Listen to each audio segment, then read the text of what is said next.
Razlogi, zaradi katerih se mladi odločajo za različne oblike sodelovanja s Slovensko vojsko, so različni.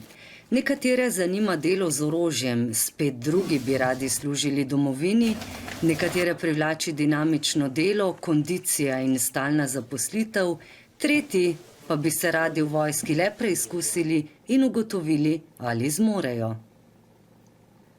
V Slovensko vojsko se vključujejo kot vojaki prostovoljci, poklicni vojaki ali pogodbeni rezervisti, vsi pa morajo opraviti temeljno vojaško strokovno usposabljanje.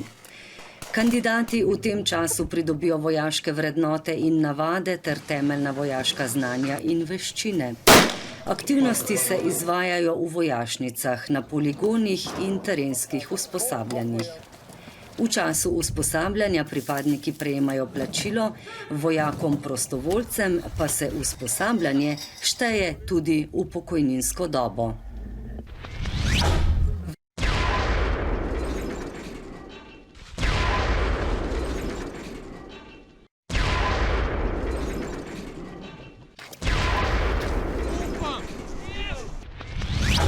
Traja 13 tednov in je razdeljeno na 3 faze. Prva faza 5 tednov, druga faza 6 tednov in tretja faza 2 tedna. Za vojake prostovoljce, dekleta in fante od 18 do 30 let veljajo posebne ugodnosti. Usposabljanje lahko opravijo v celoti ali pa ga zaključijo po posamezni fazi.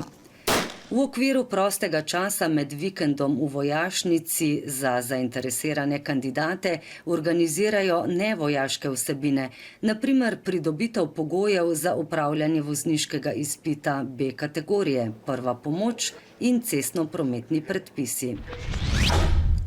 Seveda pa ni zanemarljivo tudi plačilo in po uspešno zaključenem usposabljanju še nagrada, ki se jo da uporabiti tudi za praktično usposabljanje v šoli vožnje.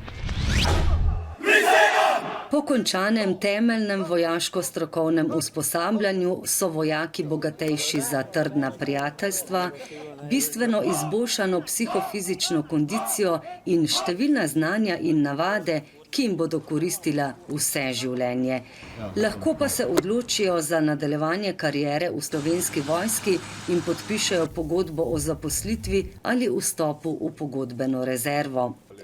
Poklicni vojaki in pogodbeni rezervisti nato nadaljujejo z osnovnim vojaško-strokovnim usposabljanjem za različne vojaško-evidenčne dolžnosti, kar se kasneje nadgradi z izobraževanjem, šolanjem, usposabljanjem in vajami, tako doma kot v tujini.